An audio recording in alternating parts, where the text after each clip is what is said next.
"Mark, you're not keeping up. It's time we part ways." Lindsay's words hit me like a sledgehammer. I sat frozen in her sterile office, staring at the woman who just destroyed my career with a rehearsed smile. At 52, I thought I had job security. 23 years with this company. 2 decades of perfect reviews, client relationships, and loyalty. "I don't understand," I managed to say. "My numbers are solid." "My clients." "Your clients deserve fresh energy," Lindsay interrupted, her manicured fingers drumming the desk. "We're moving in a new direction. Digital transformation. You've been resistant to change." Resistant to change? I'd adapted to every system upgrade, every new process, every buzzword-filled initiative this company threw at us. But apparently, being over 50 made me obsolete in Lindsay's modern vision. "I'll need you to clean out your desk today," she continued, sliding a severance packet across the polished surface. "Security will escort you out."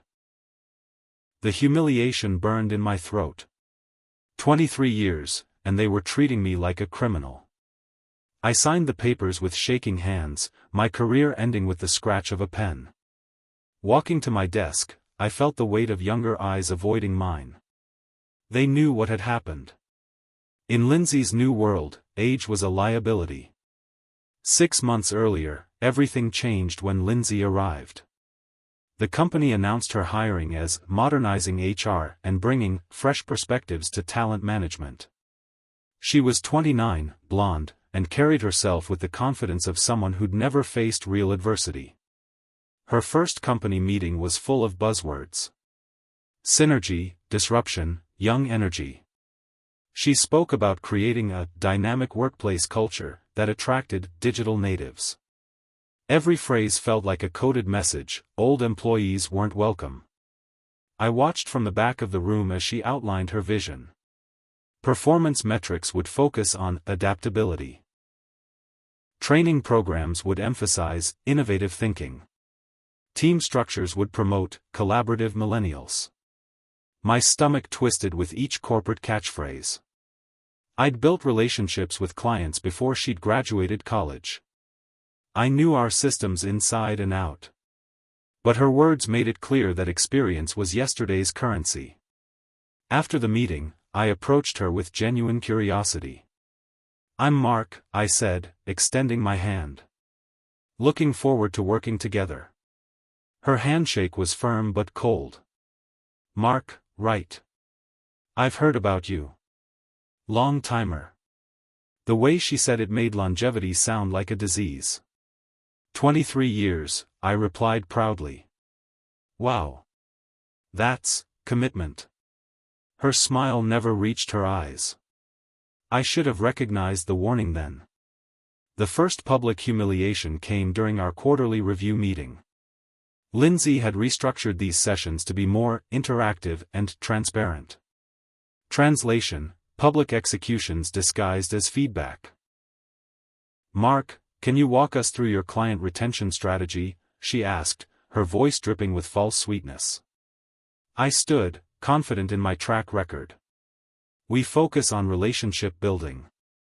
Personal connections, understanding their business needs." "That's very old school," Lindsay interrupted, triggering nervous laughter around the table. "But our data shows that clients want efficiency, not chatty phone calls. They want digital solutions, automated responses." Heat rushed to my face. "My clients specifically value the personal touch. Mrs. Levison from Coastal Industries called last week to thank." "Mrs. Levison is 67 years old," Lindsay cut me off again. "Her replacement will be someone who expects modern communication. We need to think ahead, not backward." The room fell silent. My colleagues shifted uncomfortably in their seats. I sat down, humiliated, while Lindsay moved on to praise younger team members for their forward-thinking approaches. That night, I told my wife Carol about the meeting.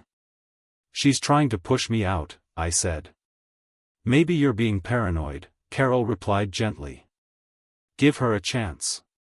But I knew what I'd seen in Lindsay's eyes. This was just the beginning. Slowly, systematically, Lindsay began cutting me out. It started with emails. Important client updates that used to include me suddenly stopped coming. When I asked about missing information, she'd act surprised. "Oh, I thought I included everyone. My mistake." Then came the meeting exclusions. Strategy sessions I'd attended for years were scheduled without me. When I inquired, Lindsay would say, "We're streamlining participation. Too many voices can slow down decision-making." My access to key systems remained intact, but I noticed subtle changes. Reports I'd always received were now going to department leads only. Client contact lists were being reorganized under new management. The isolation was strategic and devastating. I couldn't perform effectively without information, but asking for it made me look needy and out of touch. Lindsay had created the perfect trap. My younger colleagues began treating me differently. Not with hostility, but with the polite distance people show someone who's clearly on their way out. They stopped inviting me to lunch. Office jokes became more muted around me. I felt like a ghost haunting my own workplace. Present but irrelevant. Alive but already forgotten. Carol noticed my mood darkening. "Maybe it's time to look elsewhere," she suggested. At 52? Who's going to hire someone my age? The words tasted bitter. Lindsay was winning, and we both knew it. The system failure happened on a Thursday night. Our main client database crashed, taking down access for everyone. I was working late, trying to catch up on projects I'd been mysteriously excluded from planning. When the alert started flashing, muscle memory kicked in. I'd seen this error before, back when I'd helped install the original system. The fix required accessing legacy protocols that most current employees didn't even know existed. I spent 4 hours rebuilding the connections, rerouting data paths, and restoring full functionality. By Friday morning, everything worked perfectly.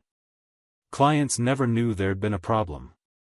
I documented my work and sent a detailed report to Lindsay, expecting acknowledgement. Instead, she sent a company-wide email praising Justin, a 26-year-old analyst, for his quick thinking and technical expertise in resolving last night's system issue. Justin? He'd left at 5 p.m. like always. He didn't even know about the crash. I forwarded my timestamp documentation to Lindsay privately. Her response was swift and cold, "Thanks for your assistance." Justin led the recovery effort. Team collaboration is important. That's when I understood completely.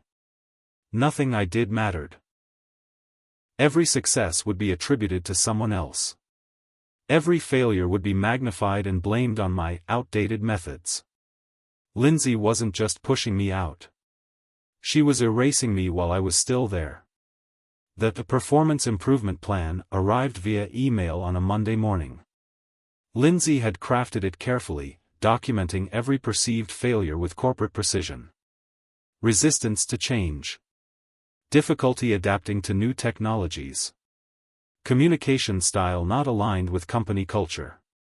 Each phrase was weaponized feedback designed to build a legal case for termination. She scheduled a meeting to discuss my career development opportunities. Translation: sign this or we'll find another way to get rid of you. "Mark, we want to help you succeed," she said, her voice laden with fake concern. "But there are some areas where you're struggling." I read through the document, recognizing the careful construction. Every complaint was vague enough to be defensible but specific enough to justify action. She'd been building this file for months. "I've never received negative feedback before," I said. "Times change. Standards evolve. What worked 20 years ago doesn't work now. My clients are satisfied. My numbers meet targets.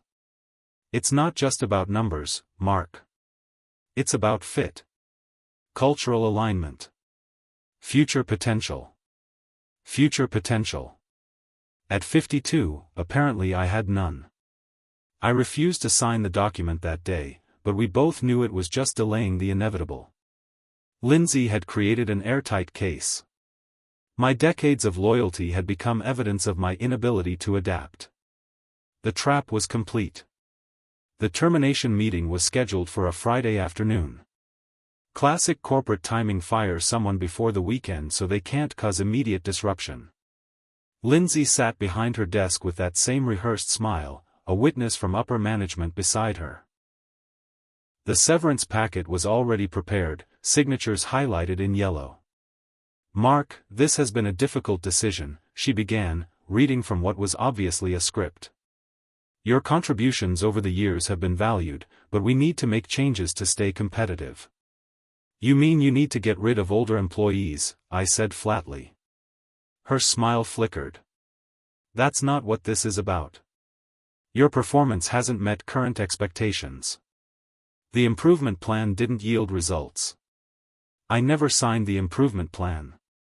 Regardless, patterns of behavior have been documented.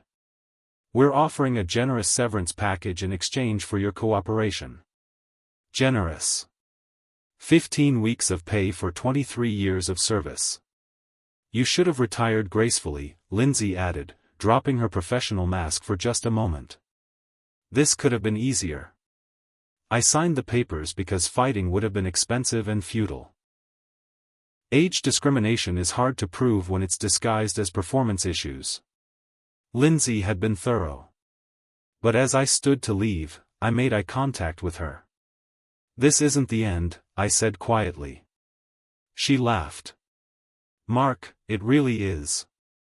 Walking out with my cardboard box, I felt the familiar sting of humiliation. But underneath the shame, something else was building. Determination. The walk to my car felt endless. Every step echoed in the parking garage like a countdown to unemployment. I placed my box in the trunk carefully, as if it contained something precious instead of the remnants of a discarded career. Colleagues had avoided eye contact as I left. They knew that if Lindsay could destroy someone with my track record, none of them were safe. I'd become a cautionary tale about the price of aging in a youth-obsessed workplace. Driving home, I replayed the meeting in my mind. Lindsay's satisfied expression when I signed the papers. Her casual dismissal of my years of service. The way she'd made my termination sound like a favor to the company. "You should have retired gracefully." The words burned. As if dignity was something I should have surrendered voluntarily. As if my experience and knowledge were burdens the company needed to shed. But Lindsay had made one crucial mistake. She assumed that firing me would make me disappear completely. That I'd slink away quietly, grateful for the severance, and never cause trouble. She had no idea what I was capable of when pushed too far. Carol was waiting when I got home. She didn't ask questions, just hugged me while I held my anger inside. Later, over dinner, I finally spoke. "I'm going to make her regret this." "How?" "I'm going to show her exactly what she just lost." The first week after termination was the hardest. I wandered around the house, checking emails out of habit before remembering I no longer had access. The routine of 23 years was gone, leaving a void I didn't know how to fill. Carol watched me with worried eyes as I spiraled into self-doubt. Maybe Lindsay was right. Maybe I was outdated, clinging to methods that no longer worked. Maybe 52 was too old to matter in today's business world. I spent hours scrolling through job postings, each one requesting skills I either didn't have or couldn't prove I had. Digital native. Social media savvy. Recent graduate preferred. The language was clear: older workers need not apply. Depression crept in like fog. I questioned everything. My value, my relevance, my future. Had I wasted my career believing that experience mattered? Had loyalty been a fool's game all along? Carol found me staring at my reflection one morning. "You know what your problem is," she said gently. "That I'm over the hill? That you're listening to someone who never understood your worth." She sat beside me. Lindsay saw a threat and eliminated it. That doesn't make her right about you. Then why do I feel so worthless? Because she wanted you to feel that way. But Mark, you built relationships she can't even comprehend. You understand clients in ways she never will. That's not outdated, that's irreplaceable. Her words planted a seed of hope in the darkness. The phone call came from Ronald Blackwood, CEO of Coastal Industries. I almost didn't answer, assuming it was a mistaken dial. Mark? This is Ronald. I've been trying to reach you at your office, but they keep giving me the runaround. I no longer work there, Mr. Blackwood. Silence. Then, what? You've been our account manager for 15 years. What happened? I gave him the sanitized version. Company restructuring. They're moving in a new direction. Their new direction sucks, he said bluntly. I've been dealing with some kid named Justin who doesn't know the difference between our manufacturing needs and our shipping requirements. He quoted us prices for services we don't even use. My heart quickened. I'm sorry to hear that. Mark, I don't care about company politics. I care about getting things done right. Are you available for consulting work? The question hung in the air like a lifeline. I might be. Good. I'm not the only one who's frustrated. Word is getting around that they let you go. Some of us are pretty angry about it. After he hung up, I sat staring at the phone. For the first time since my termination, I felt something other than despair. I felt wanted. Carol found me smiling. Good news? Maybe, I said. Maybe Lindsay just made a very expensive mistake. Within 3 days, I had interviews scheduled with 2 competing firms. Word traveled fast in our industry, and my sudden availability had caught attention. The first interview was with Prony Solutions, a growing company that specialized in exactly the type of client relationships I'd built over decades. Their CEO, William Torres, greeted me with genuine enthusiasm. Mark, your reputation precedes you. We've heard about the work you did at your previous company. Impressive client retention numbers. Thank you. We're looking for someone with your experience to lead our new consulting division. The role would involve client relationship management, business development, and strategic planning. As he outlined the position, I realized something profound. Everything Lindsay had dismissed as outdated was exactly what this company valued. My age wasn't a liability here. It was an asset. The salary would be competitive, William continued, plus commission on new business. We believe in compensating experience appropriately. The offer was 20% higher than my previous salary. When would you like to start? He asked. How about Monday? William smiled. I was hoping you'd say that. Driving home, I felt a weight lifting from my shoulders. Not only was I employable, I was in demand. Lindsay's modernization strategy was actually creating opportunities for experienced professionals like me. I couldn't wait to get started. My first day at Prony Solutions felt like coming home. The company culture valued expertise over youth, results over buzzwords. Nobody questioned my methods or suggested I needed to think younger. William introduced me to the team with pride.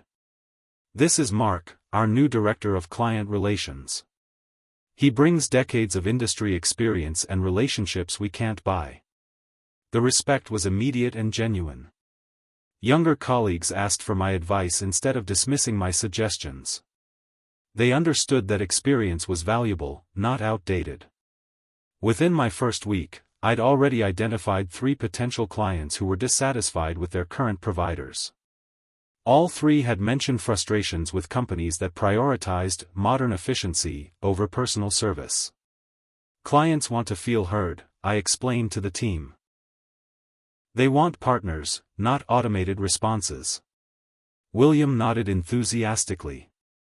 That's exactly why we hired you. Your approach is exactly what the market is missing. I spent my evenings researching potential targets, analyzing market gaps, and developing strategies.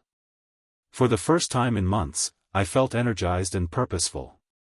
More importantly, I was building something that would directly compete with my former company.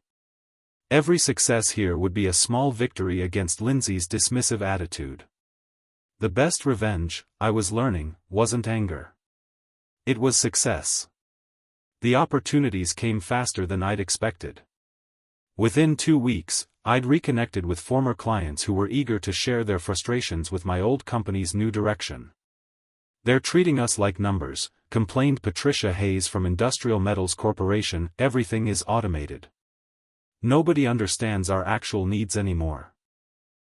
"I miss dealing with people who actually listen," added Frederick Stone from Stone Manufacturing. "This new generation thinks efficiency means eliminating human interaction." Their complaints painted a clear picture. Lindsay's modernization strategy was alienating long-term clients. Her emphasis on digital solutions over personal relationships was creating dissatisfaction across the board. I took careful notes but remained professional. "I understand your frustrations. At Prony Solutions, we prioritize personal service. Are you taking new clients?" Patricia asked. "We are. Consider us interested." Word spread through industry networks. The experienced account manager who'd been forced out was available and bringing a client-focused approach that stood in stark contrast to the impersonal efficiency of newer companies. My phone started ringing regularly. Former clients, potential partners, industry contacts who'd heard about my situation and wanted to explore opportunities. Each conversation reinforced the same message: there was significant demand for the type of service Lindsay had dismissed as outdated. The market was ready for disruption. 3 weeks into my new role, I encountered Lindsay at the annual Industry Leadership Conference. She was networking aggressively, trying to rebuild relationships that were clearly strained.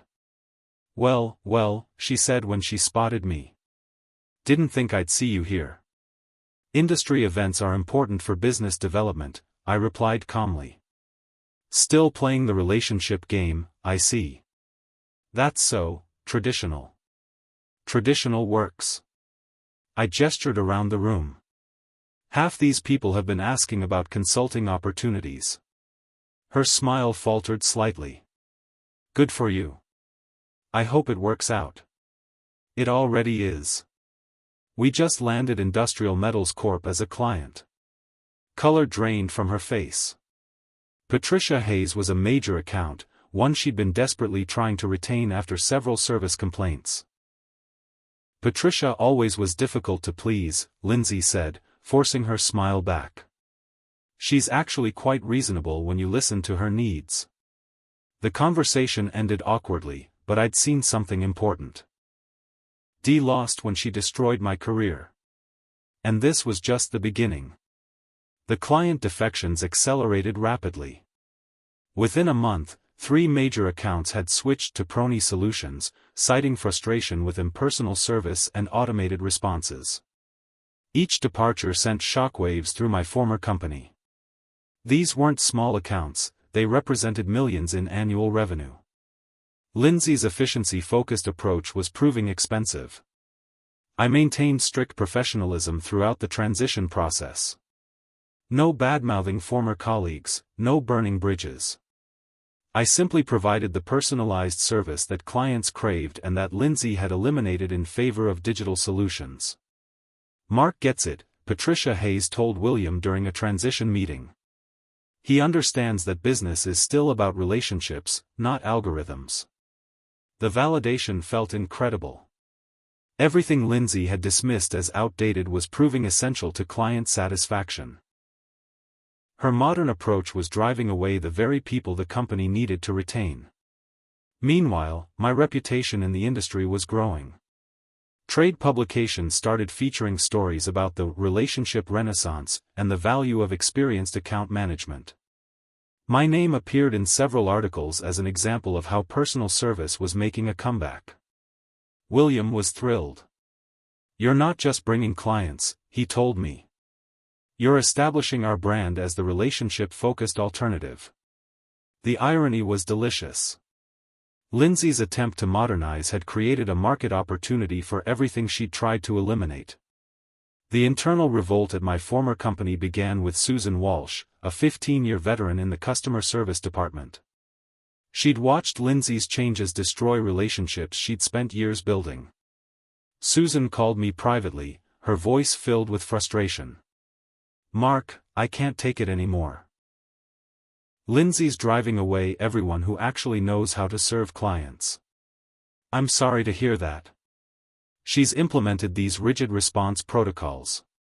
No personal touches allowed. Everything has to be templated and approved. It's killing morale." Other calls followed. Longtime employees who felt devalued and dismissed by Lindsay's youth-focused culture. They weren't just complaining, they were asking about opportunities at Prony Solutions. "We're hiring," I told Susan. "William values experience." Within 2 weeks, Susan had submitted her resignation. Her departure triggered a small exodus as other experienced employees realized there were alternatives to Lindsay's toxic environment. Each resignation weakened my former company's institutional knowledge while strengthening Prony's capabilities. We weren't just gaining clients, we were gaining the expertise needed to serve them properly. Lindsay's reputation as a toxic manager began spreading through industry networks.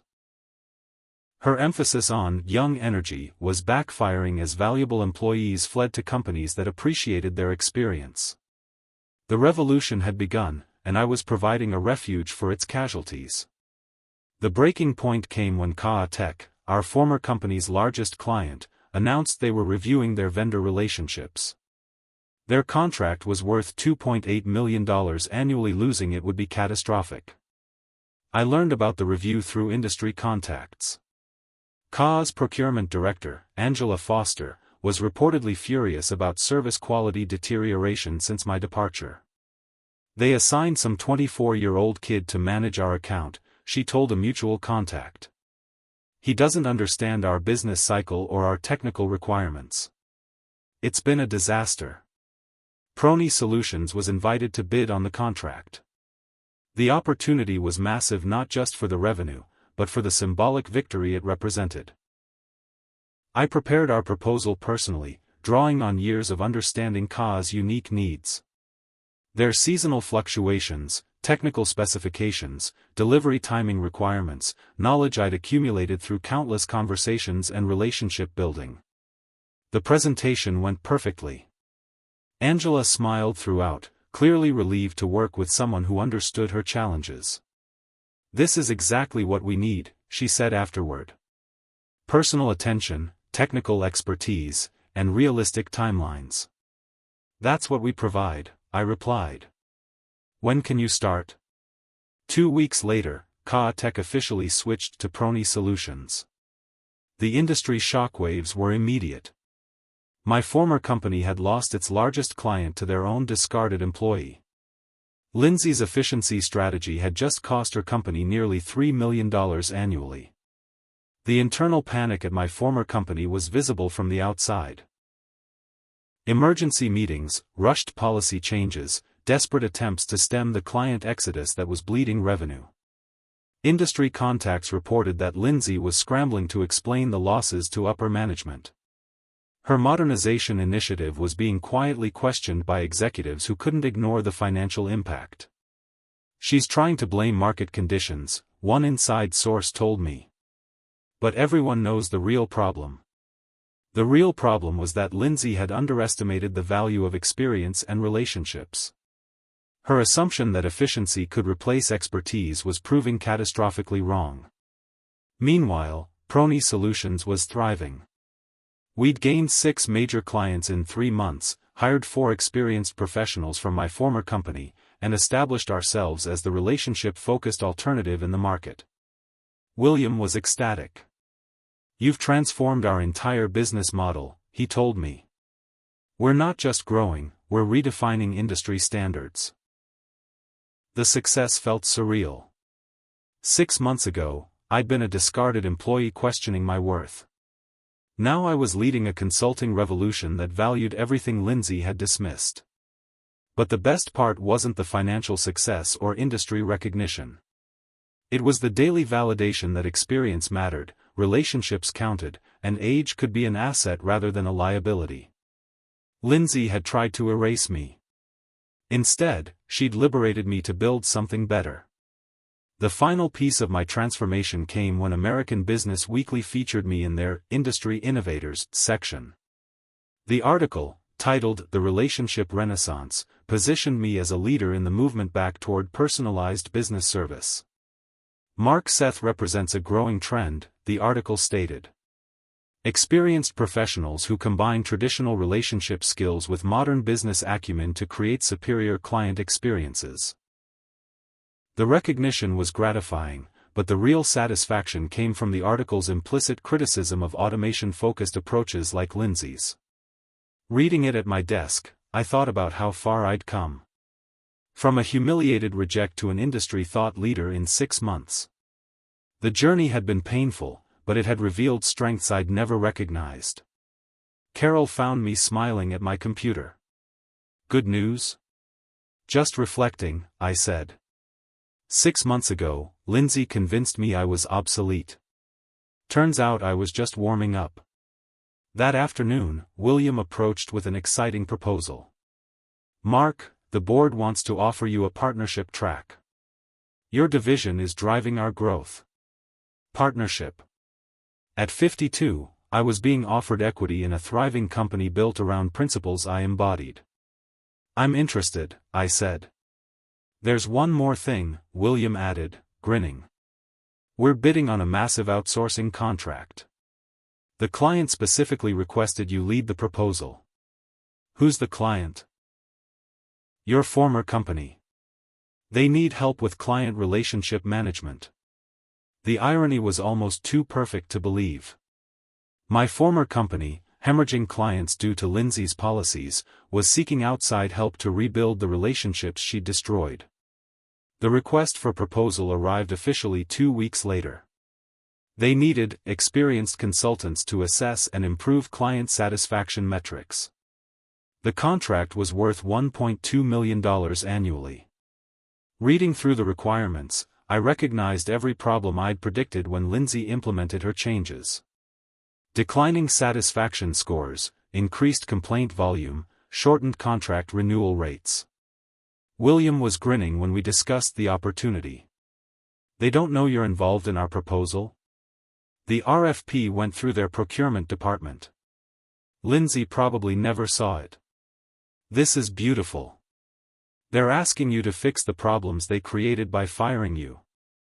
I spent 2 weeks crafting the perfect proposal. It addressed every weakness in their current approach while outlining solutions based on proven relationship-building strategies. The presentation was scheduled for a Friday afternoon. I walked into the building where I'd been humiliated, now representing a competitor bidding to solve problems I'd foreseen. The conference room was filled with executives I recognized, plus several new faces. Lindsay sat at the far end, her expression shifting from confidence to shock when she saw me enter. Good afternoon, I began. I'm here to discuss how Prony Solutions can help restore your client relationships. Her face went pale as she realized what was happening. The presentation was flawless. I outlined exactly how my former company's shift toward automation had damaged client relationships, backed by data they couldn't dispute. Client satisfaction has dropped 34% since implementing automated response systems, I explained, clicking through slides that documented their decline. Average contract length has decreased by 18 months. Renewal rates are down 22%. The executives exchanged uncomfortable glances. These numbers weren't public knowledge, but industry networks had made the patterns clear to experienced professionals. Our approach focuses on rebuilding personal connections, I continued. Dedicated account managers, customized service protocols, and relationship-based solutions. That sounds expensive, Lindsay interrupted, her voice tight. Less expensive than losing $8 million in annual contracts, I replied calmly. Silence fell over the room. The figure was accurate. My research had tracked their major client defections precisely. How would you structure the engagement? Asked the CEO. 6-month initial contract. We'll assign experienced relationship managers to your key accounts, implement personalized service protocols, and provide training on client-focused approaches. Who would lead this effort? I met Lindsay's eyes directly. I would personally oversee the account management restoration. Her hands clenched on the table. She was watching her worst nightmare unfold in real time. When could you start? The CEO asked. Immediately. The contract approval came the following Monday. Prony Solutions would provide client relationship consulting services to my former company for $1.2 million annually. Lindsay called that afternoon, her voice shaking with barely controlled rage. I can't believe you're doing this. Doing what? Providing professional services? You know what I mean. This is vindictive. Lindsay, your company requested help with client relationship management. We're providing expertise you apparently need. You're trying to destroy me. I'm trying to help your clients receive better service. Isn't that what you wanted? Improved efficiency? She was quiet for a long moment. Mark, can you at least slow down? You're destroying me. The admission was shocking. The confident HR manager who dismissed me as outdated was now begging for mercy from the man she'd discarded. I didn't destroy you, Lindsay. You did that yourself. I made a mistake. I know that now. But you're taking this too far. I'm providing exactly what the market demands. If that threatens you, maybe you should consider why. Please. Can't we work something out? There's nothing to work out. Your company hired us to solve problems. That's what we're going to do. After hanging up, I felt a mixture of satisfaction and sadness. Victory was sweet, but watching someone crumble wasn't as fulfilling as I'd expected. Still, business was business. The client relationship restoration project began with systematic auditing of every major account. The damage was worse than I'd anticipated. 15 major clients were actively seeking alternatives. Customer satisfaction surveys revealed widespread frustration with impersonal service and rigid response protocols. Several contracts were up for renewal within 6 months, creating urgent pressure for improvement. I assigned experienced relationship managers to each troubled account, implementing the personalized approaches that Lindsay had eliminated. The improvements were immediate and dramatic. It's like night and day, reported Frederick Stone during our first-month review. Finally, someone who understands our business. Client satisfaction scores began climbing within weeks. The personal touch that Lindsay had dismissed as outdated was exactly what clients craved in an increasingly automated world. Meanwhile, Lindsay's position within the company was becoming untenable. Her modernization initiative was being quietly dismantled as executives recognized its failure. The woman who'd fired me for being old-fashioned was being forced to implement my relationship-focused strategies. Industry observers were taking notice. Seth Return revives relationships, read one trade publication headline. The story documented how my consulting work was reversing client satisfaction decline at my former company.